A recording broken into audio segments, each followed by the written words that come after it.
Ayo, welcome into the CHGO White Sox pregame show presented by PointsBet. Use promo code CHGO when you sign up to get 2 risk-free bets up to $2,000. Welcome into Studio A of our CHGO offices here in the West Loop of Chicago. I'm Sean Anderson, the host of the CHGO White Sox pregame show. You can follow me on Twitter at Sean_W_Anderson. And on today's show, we have a full boat. We have the full CHGO White Sox crew. We got Vinnie Duber on the far left in the purple shoes. You can follow him on Twitter at Vinnie Duber. He's a CHGO White Sox beat writer. And the man in the middle who is faster than Yasmani Grandal is Herb Lawrence. Hello. You can follow him on Twitter at Ecknerwall23. He's the CHGO White Sox community leader. You excited? For what? To beat Yasmani Grandal in a race? No, I'm not. I mean, you showed up in the shorts. It's all. I mean, it's hot outside. It is. Yeah, it's very rare to see me in shorts. But yes, I'm gonna beat him. Come on now. All right. Wow. We'll see. 4.77 in a 30-yard dash, basically. Steven's got the tape measure here. Oh, wow. All and right. we got Here the we stopwatch on our phones. So, again, just to recap, because Yasmani Grandal could not go first to home on that A.J. Pollock double, Herb ran his mouth and said that he's faster than Yasmani Grandal. Which is correct. And now he needs to back it up. Okay. You're not nervous at all? No. Why would I be nervous? This is just running. Only thing I'll be nervous about would pulling my hamstring. I was worried. I'm worried about an injury. Then I'm worried about him falling, or I'm worried about a lot of things. Then I'll here. be natural White Sox if I pull my hamstring. You'll be right. You'll be fitting the theme there. But we're excited to talk about this series here because it's a 2-game series. White Sox won last night. They got above 500 for the first time since May 25th. But this could be our first dusting of the podcast history. So I'm excited. We dusted the Cubs, too. Oh, they did dust the Cubs. I'm a liar. I'm a first big one. fat liar. Well, I'm excited to talk about possibly another dusting here. 2-game series, if you are unfamiliar, that's a dusting. A light dusting. A light dusting. A 3-game sweep is a 3-game sweep is a sweep, and a 4-game win. If you win all 4 games, that's a vacuum. So just to recap our title here, but Our lingo. Lingo. Our glossary. Yes, Stephen, can you update the glossary as well? Can you start keeping a glossary and dictionary of stuff? Yeah, we're going to have a lot of terms by the time the season's over. It's going to be a real thick one. All right, let's talk about this game here. Can the White Sox pull off this light dusting? I think so. I mean, Lucas Giolito, it's been widely and wrongly said that he pitches poorly in day games. I think that searing in the brain of that Boston series that happened in 2021 is giving people the wrong thing. I looked it up today. He, in his career, has almost a run less in ERA in the day games as opposed to night games. So throw that out the window. Also, the whole thing about him without the spider tack, he's lost it. That's not true. The second half of last year proves that false. So today is the day for LGLG. I don't even know if it's a large game, so maybe medium. So MGLG. RGLG, regular game, Lucas Giolito. Yeah, if we can get that. I know runs will be given up. I thought that Michael Kopech was going to get 5, but that man battled through and pitched well. I think Lucas Giolito maybe not match that, but he can give you a quality effort, maybe even a quality start out of this game. And Sensatella is nothing special. Yeah, I mean, he is just another right-hander. We saw that even German Marquez, he had some success. I mean, you said that he had Cy Young-like stuff, but the Sox were still able to win 2-1 yesterday, and they were still able to crowd the bases with base runners. But Lucas, this is an interesting start for him, and you mentioned it last year in 13 games after the All-Star break. He had an ERA of 2.65.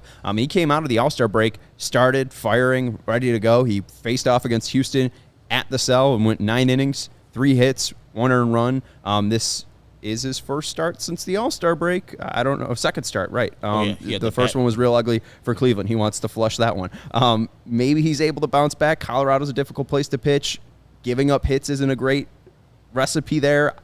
It's got to be swing and miss today. If he's able to swing and miss and get some bats, going through the zone, missing balls today, that's going to be the key to his success. But I think the big concern is just velocity, and that's why he was trying to add muscle during this offseason, was to make sure that he could stay strong throughout the season. And it feels like he's been struggling to do that. I mean, I don't know if you are getting a different sense of any, but it feels like that muscle that he did add has kind of fell away off of him. I think, and he even said, the COVID infection that he had right at the beginning of the season was not super kind to him. Obviously, had the thing that the injury, I guess you want to call it, that took him out of that opening day start. I'm not quite sure that all those things aren't related. You know what I mean? Like, you can you can put on all this muscle, but then you get hit with back-to-back injuries or an injury and then a COVID infection right at the start of the year, and that's obviously going to have some effects on your health and your strength throughout the year. I don't really see his problems being stamina related right now. They're the fact that he's given up too many runs and given up too many hits. So that is something that he's obviously going to have to fix. And listen, the Colorado Rockies don't have a very good lineup. It is a lineup that a pitcher like Lucas should be doing very, very well against. No offense to your household name Chris Bryant in there, or guys like Charlie Blackmon and C.J. Cron, but it's not a good lineup. It's not a good team. Lucas should have the upper hand. It seems like a nice opportunity to go out there and really right the ship for him. And fingers crossed, too. I mean, he just saw the Guardians in his last start as well, so maybe it was just real fresh in their mind, his stuff, going up against a team that he hasn't seen too often in the Rockies. Maybe he's able to have more success, and like you said, really the only guy that's seen him a ton in this Rocky lineup, Chris Bryant, who has 11 at-bats against him. Jose Iglesias has 16 at-bats against him, but those guys really haven't done much against Lucas Giolito. Batting average for 200 against Iglesias, against Giolito, and Bryant has a batting average of 182 against Giolito. So this is a team and guys that he's had success against. So should be a good matchup for Giolito today. Now, let's go to the curious case of Luis Robert, because we're supposed to talk about this yesterday, but a lot happened in the game. This is from Daryl Van Schouwen of the Sun-Times, and this is in his news and notes. He also mentioned in here that Liam Hendricks struggles with pitching at altitude, and that he is sick and taking medicine for it. It was we gross, didn't really talk if about we're being honest. It was gross. We didn't really talk about it in last night's postgame. We'll see if Liam's used today. Likely not, but threw a lot of pitches last night. I don't think he'll be used today just for that reason. Right, and no Raylo. So, I mean, they got a guy who can go 2 innings and eat some innings here. But here's the stuff on Luis Robert.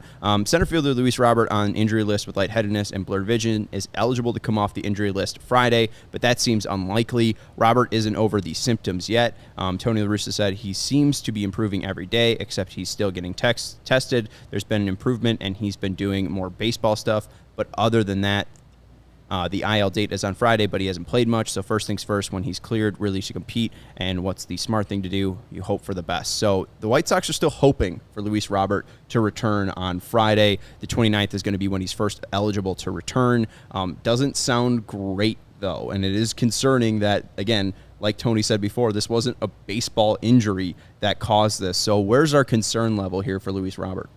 Well, I mean, just, being a person, you don't want to hear that a fellow human being is dealing with some weird, unexplainable things, above the neck. That is not a place where you want there to be any problems. Obviously, it is certainly not something that the White Sox are happy about, losing their center fielder for this little stretch. But I think they're far more concerned with getting those symptoms behind him and making sure that he can operate on a regular basis, living life. So that's, you use the word concern. That's where the concern is, I think, in terms of when he's going to be back. It really seems like they're taking it kind of day by day and figuring out, all right, are they still there? Are they gone? What should we do? Kind of thing. Again, we saw him on the last homestand or I should say during that series against Cleveland, running around in the outfield, playing catch. Apparently that is where it's bothering him, playing defense. Hard to read the ball off the bat when you can't see.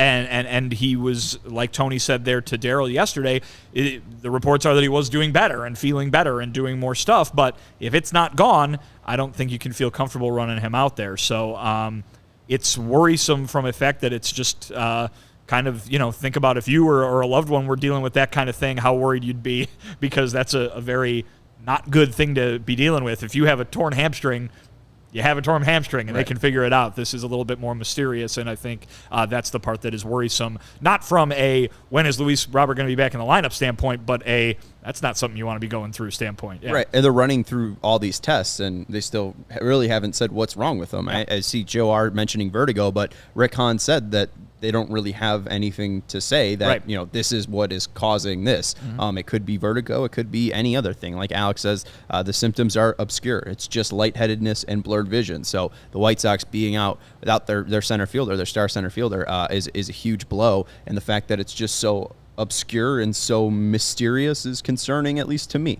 Me too. It's weird. I don't know what's going on. They don't know what's going on. I'm sure that is putting some fear into Luis Roberts, as Vinny said, the everyday life. Right. Not just, baseball, bump that. If you're lightheaded all day and you got blurred vision, no, absolutely not. Especially a guy like that. I worry for him just walking around, living life, being fearful of this might be something greater than just a baseball injury. I am scared now that it's been 2 weeks and it hasn't really quelled. It hasn't been, all right, we're ready to go. We're ready to play, because it's a mystery. And I hope the White Sox just know and they're keeping it within themselves. Fine. I'm cool with that. Don't want to break any HIPAA rules, whatever. He doesn't want it out there. Cool, smooth. But I want the person to be great, because he has a long life to live after this, and baseball is just a small part of his life. If Luis Robert, the person, is fine, then I'll be fine. But we need to hear some more of that, and I hope that he goes and gets what he needs to get fixed and fuck baseball. Right, yeah, absolutely. I mean, and like Vinny was saying, that's a bad break if you tear your hamstring. That's just the risk of playing baseball. This is concerning because this could have just happened when he was walking from his car to his house. This is just a very odd situation the Sox are in with Luis Robert. With Luis Robert out, that means Leury Garcia is in center field. So let's look at the starting lineup for the Chicago White Sox today as they take on the Colorado Rockies. Leading off for the Sox will be Tim Anderson playing shortstop. Batting second, Yohan Moncada at third base. Batting third, A.J. Pollock in left field. Batting fourth, Jose Abreu at first base. Batting fifth, Yasmani Grandal at DH. Batting sixth, Andrew Vaughn in right field. Batting seventh, Josh Harrison playing second base. At eighth, Leury Garcia in center field, and batting ninth, Sebi Zavala at catcher. Nice to see Yasmani Grandal at DH, but with him being at DH means no Eloy out in the outfield or in the lineup today. Not too shocking. That seemed like the plan here to not play Eloy in this outfield, but a strong lineup today for the Sox, but some interesting configuration here with Eloy not being able to play the outfield. Yeah, and Daryl out in Denver obviously had the explanation from Tony La Russa, which was Grandal caught last night. They're not going to catch Yaz coming right off the IL a day game after a night game. Really, you don't see that when guys are healthy all year, so that's really no surprise. But Yaz swinging it well, 3 hits last night. They want him as the DH over Eloy, who is not quite as hot, even though he just had the 2 back-to-back games with the home run. And obviously, Eloy's not going to play left field out there at Coors Field. So, they've got some hitters who are hitting the ball well, which is about half a lineup's worth, if not more, which is something that everybody was waiting to see earlier in the season. So, when you're making that decision of Grandal over Jimenez, suddenly that becomes kind of a good problem. I mean, obviously you would have never expected at the beginning of the season that there would be a lineup decision to be made in which those two guys would, be going up against each other perhaps. But here it is in the odd situation of playing in a gigantic outfield, the recent injury history that both those guys have dealt with. So there you go. It's the lineup questions, I think, are becoming a lot different tone than they were earlier in the season. You know what I mean? Earlier in the season, it was really, what can Tony La Russa do? Everybody is struggling. You're starting to get to the point where guys are hitting a little bit better, and now it's who does he put in where, because there are perhaps multiple ways to have success on any given day. And I think you explained it last night that it's going to be more of a Pollock-Eloy, who's playing. It might be Pollock over Eloy, it might be Eloy over Pollock. And I was like, if you thought about that at the beginning of the year, where Eloy's just some kind of a platoon player, sometimes he cannot play in the field, and if you can't play in the field, Yasmani gets precedence over you because he's hitting better. That's the harsh reality of this team that's now ascending. Their bats are starting to come alive. And so, Eloy, yes, you hit 2 home runs in 2 consecutive games, but you can't play left field out there today in Coors Field. So we're going to have the Yasmani out there before you, and Pollock will play left field. So those are, like Rennie said, good problems to have. And Eloy will be off the bench, available off the bench to hit, if need be, for Leury Garcia late in the game. I don't know, whoever needs to be he pinch hit for, and then they can pinch run with Adam Engel after he hits his double. So these are good problems. And Eloy, the more he doesn't play in the field, the better I feel. I would love to play designated here, but we have too many of those right now. So You just have to Grandal chill also 4 for 8 in his career with a homer off of Senzatella. Look at my So the man. matchup makes a lot of sense there. Yeah, and two, I mean, the ability just to see him from the left-handed side is huge as well, and get Yasmani as many reps as he possibly can. And that's from probably that why side. Lurie's playing center field instead of Adam Engel, a lefty bat, a switch hitter bat, but he's batting lefty versus Senzatella. Right. And you know, Liuri out in the outfield, interesting. Pollock out in the outfield, interesting. Vaughn out in the outfield, interesting. Not interesting. This Terrible. is going to be, yeah. That last one's terrible. This is going to be a real bad defensive lineup, but hey, maybe they'll make it work. The infield was able to make it work yesterday. I mean, Vaughn had one play out in right field where he wasn't the quickest to get to the ball, and then he tried to throw it in. The ball was a little bit off the mark. You know, I mean, it was a nice effort. But. Yeah, I mean, that was like really his only chance, which is good. Lucas, pitch to the bigger part of the field. Pitch to left and center. Don't pitch to right field because, I don't want to see the man get hurt out there. His value is the bat, and since we have 8 million DHs, he has to play in the outfield today. Just catch the balls that are hit in the air. Don't dive. Don't hit any walls. Let Lurie Garcia catch everything to your right. That's weird to say. Yeah, and Pollock batting third, too. I think that's interesting. With Andrew Vaughn being in the lineup, you'd think that he'd be at third. So Pollock's hot. Pollock's swinging a good bat right now. He had a great double in last night's game. So And maybe they probably that's want part of the thinking. to put somebody in front of him who can actually run instead of your man, Yasmani Grandal. Because if Tim or Yohan get on, I'm sure they're scoring on that double that he hit last night. That's a real slow 4, 5, 6, though. Jose, Yasmani, and Andrew. It's crazy that Jose is the fastest Just hit it of over that the fence. bunch. Just hit it over the fence is great advice. Let's look at the Rockies lineup. They were able to hit it over the fence last night, but that was only for their only run. Ryan McMahon, who's batting 7th, hit their one home run last night to get their only run. We'll see if they're able to add more runs today to the scoreboard. Leading off for the Rockies, Charlie Blackmon out in right field. Batting second, Garrett Hampson in center field. Batting third, Chris Bryant as designated hitter. Batting fourth, CJ Crone playing first base. Batting fifth, Brendan Rodgers playing second base. Batting sixth, Jose Iglesias at shortstop. Batting seventh, Ryan McMahon at third base. Batting eighth, Elias Diaz playing catcher. And batting ninth, Jonathan Daza playing left field. Again, not the craziest, most intimidating lineup here. Just avoid Bryant and Crone, and maybe Ryan McMahon hurts you in the ninth inning. Yeah, that doesn't look inspiring at all. I still don't get what the Rockies are doing, but thank Jesus the White Sox have 3 more games versus these people, so we can get some free eats versus these. Because that lineup doesn't do anything to inspire you unless Lucas walks people in front of those people you named. With Chris Bryant, CJ Crone, maybe Ryan McMahon. And Charlie Blackmon can knock one out, but solo shots only if you're going to give up home runs today, Lucas. That's it. There were a few guys in that lineup that I'm pretty sure are MVP Baseball Creative players, right?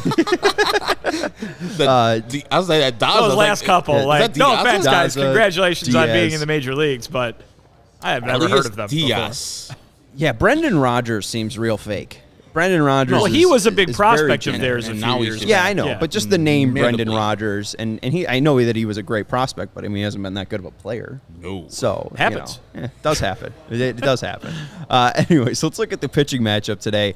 2 guys that have fallen off a bit from where they were. You mentioned Senzatella. Well, oh come on, Steven. No, put it up. Come on, put it up.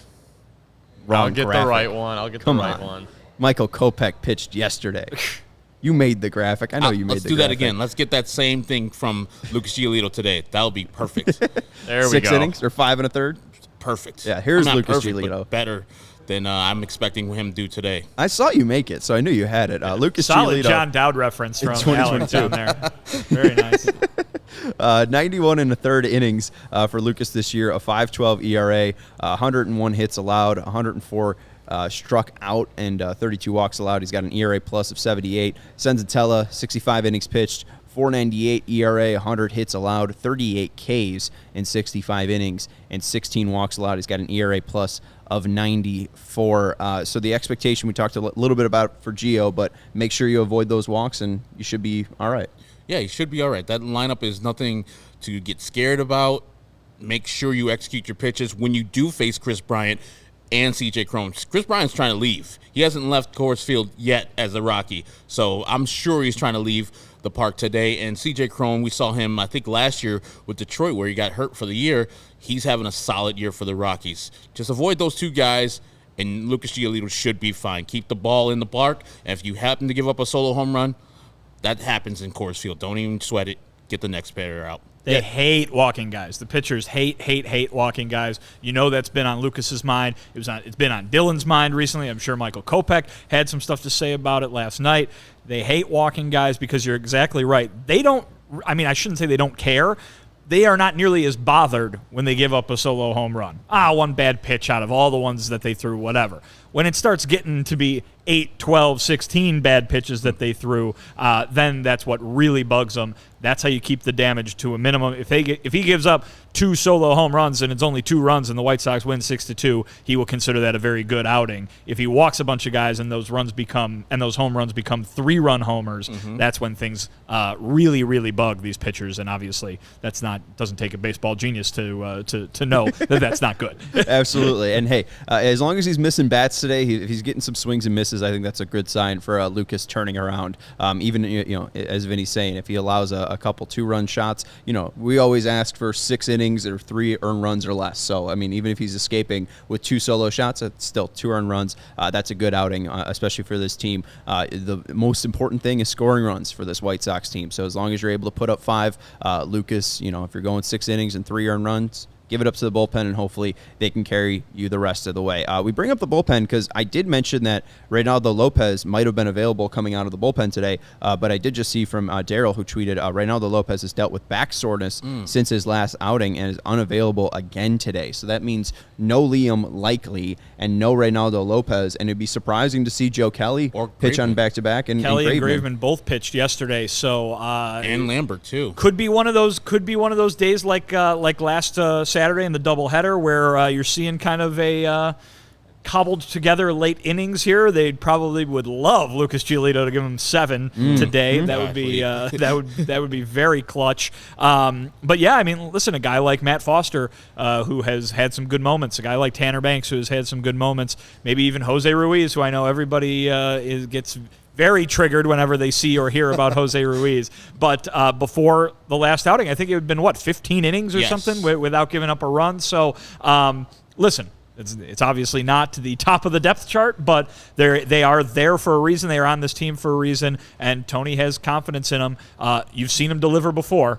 It might be a case today where they're called on to deliver again. Yeah, I think today would be an important day to maybe use these guys in back-to-back days, especially with the off day tomorrow. I mean, take advantage of that. And Lopez would have been huge to eat 2 innings, but if Lucas is able to give him 7, like you said, be his first start where he goes 7 innings since May 10th, that would be massive for the Sox and for Lucas. I don't know off the top of my head how many pitches Graveman threw last night, but it seemed like he had a relatively easy inning, certainly compared to Joe Kelly and Liam Hendricks. So, yeah, I would not expect to see Kelly or Hendricks today, but maybe Graveman in a safe situation. Graveman had 11 pitches yesterday. 11? Yeah. 9 of them were strikes, too. So there you go. I would have to imagine that he might be called on in the situation. Hendricks hit 27, and with his dealing with altitude and the way that he talks about that, like you said, it seems gross, seems nasty, seems like he just will probably be pretty tired after yesterday, throwing 27 pitches, 20 pitches for Kelly, too. That was a pretty excruciating. He walked a guy, he allowed a hit. High-intensity pitches, as they say, yeah. High intensity. So Lambert only threw 2 pitches, and Graveman only threw 11, like Steven said. So it feels like Lambert and Graveman should be available. Oh, yeah, so Lambert he got out of that double play really, really quick. That's a good point. So we'll see if that's the layout here. I mean, maybe, Lucas has a bad start, and it's Tanner Banks for the whole game. Or maybe Lucas goes 9. Or maybe Lucas goes 9, and we don't have to talk about anything else. All right, let's talk about Senzi, because Antonio Senzatella's nickname is Senzi. Is it? It is, and that's why. Creative. Very creative. And that's why we're going to the most creative man with nicknames out there, beloved former White Sox manager Ricky Renteria. And Vinny, you kind of talked about this yesterday with Kopi. Ricky Renteria's love of giving nicknames, very simple nicknames to players. So Ricky, phenomenal guy, right? You can have your opinion on him as a manager. What's indisputable was he was a very nice, very cheerful fella, and the players loved him. And part of his, buddy-buddy relationship with all the players were these nicknames that he would give out, and some of them were not always the most creative. Some of them were better than others, but certainly a lot of them just involved what you see on the screen, which was take the first syllable of their name and throw a Y on the end of it. And sometimes it even was the part of either the first or last name that you wouldn't expect, maybe. Yeah. You know. I wasn't sure for Lucas today whether to go Gio-y or Lukey. So he called him Gio 99.9% of let's the say time. Gio. But I got to be honest, I feel like I heard Lukey at one point. It's just, it's almost like it was subconscious. Like he didn't do it on purpose. It was just like his brain put it together. This person's name with a Y on the end, boom, there you're done. I think Like Cece? I mean, no, Cease. he never called Dylan that. Just Yeah. Cease. Like, I don't think Cease had one. I think AJ Pollock would have been a perfect one. Polly. I think Pollock definitely would have been Polly. 100%. Polly would have been a great yeah. one. Andrew Vaughn definitely would have been Andy. No, he was Vaughny. Oh, Vaughny. Yeah, he Oh, was I'm Vaughny. sorry for screwing that one up. Yeah, he Sheets, still is. Gavin. I mean, Don't he wasn't. remember. Gavin wasn't around, I don't right? remember. Yeah. Yeah, The one on here that is definitely wrong is Leuri was Leroy. Leroy. Leroy was Leuri's nickname. We Was never it got Ti- we was never it got a Timmy? Yazzie. Yeah, Yaz. Never got a Yazzie. I didn't know what to do with Sebi, Aloy, and Yaz. Yeah, I mean they kind of speak for themselves there. and the monkey there is not monkey like the thing, right? It's correct. Yeah, Monkey. M-O-C. MONC, with then throw your Y on there. Monkey. Yeah, but So yeah, Graveman would have been an interesting one. Gravy. I wouldn't be surprised if that was Kendi. Kendi. Yeah. I thought Gravy worked pretty well. Gravy's good, but Yeah. it's all. That's what I'm saying though, is that sometimes you got a surprising one. You know what I mean? Like Monkey. Where is Monkey? Like Joey's too easy. Kelly's too easy. Like Kells. Kells. Oh, Yeah. cool. nah, he would have been Joey. That would have been tough. He would have been to call Joey. him Kells, yeah. though. Yeah. Was it Timmy? Yeah. Yeah. Okay. All right. And Jose was just Jose. Pito. Oh, Pito. All right. So he had normal nicknames. And Pito that would sometimes become Petey. Petey. Yeah. Yes. Petey. I miss yeah. Rick Renteria. I miss him. He's chilling in somewhere in a San Diego County house, enjoying life. I think it should be Getting paid, probably rule still. that if you can't be a failed outfielder or infielder for the White Sox to be on the pre and post game show. It has to be a former manager. So it should be Chuck, Ozzie, and Ricky Renteria. I think that would be one interesting. hell of a three. That'd be interesting. How about be Terry great. Bevington? Yeah, I mean, hey, we can go on a rotation. Jerry Bring Gene Manuel Lamont could be back, here. yeah. Bring Jerry back Gene Lamont. Tony, when he retires, he Jerry can join Manuel. the crew. Well, Yeah, it'd be great. Robin, played well. Yeah, I'd love to see Robin. Robin. Nah, he's funny, but yeah, He's your guy. People would hate him too much. Yeah. All right. Well, let's His go legacy's ruined. to the clicks that pick. We'll go with our predictions for the player of the game today and our prediction for the score. We'll start with Vinny and work our way down. Vinny, who you got today? I'm going with Polly, AJ Pollock. He's been having a nice stretch here. We talked about the big hits that he came up with in that Cleveland series. You know, the game winner on Saturday, the home run on Sunday, and then he had that very nice double in last night's game that unfortunately did not go for an RBI. But he's been swinging a really good bat, and he's really kind of looking like, I think, the guy that the White Sox thought they were going to get when they made that trade back in the spring. So I'll go with him. Today I'll say the White Sox win. I'll say it is a 7-2 victory for the White Sox. I'm gonna go with Monkey, Yoan Moncada. I think he is hitting well. He's doing what he needs to do with the bat. I think he's raised his on base to over 300 now from where he was back in when he came back off the IL. He's doing some fantastic things with the bat, and the glove has always been playing. So I'm gonna go with him. I'm gonna stay with my 11-8. I think I said yesterday. White Sox win. All right, so it's 2-1 yesterday, so it'll probably be a low-scoring game again. I'll As go long as they win, I don't give a 4-1. White Sox win, and I'll go with Yazzie. We'll go with Grandali here. Might have been Grandy. Might have been Grandy. Oh, Grandy's a good one. Yeah. That's awesome. All right, I like Grandy. We'll go with Grandy here. We're just picking the switch hitters Well, what do you call that him, aren't named Randall? Leury Garcia. Randall? No, we would not have called him Randy. Randy? I'll go with Grandy here. I think Yaz has looked pretty good today, and that's a shorter right field, so maybe he's able to get some lift and put one out today. But I will go with Yasmani Grandal. You're going Yohan. You're going Polly here. We'll see who ends up being right, and if the White Sox can dust the Colorado Rockies out of Coors Field. We will be joining you after the final out is made, and I also do like from other Sean here, Mercedes would be Mercy. Yes. Yes. Stretch. All right. Yermy.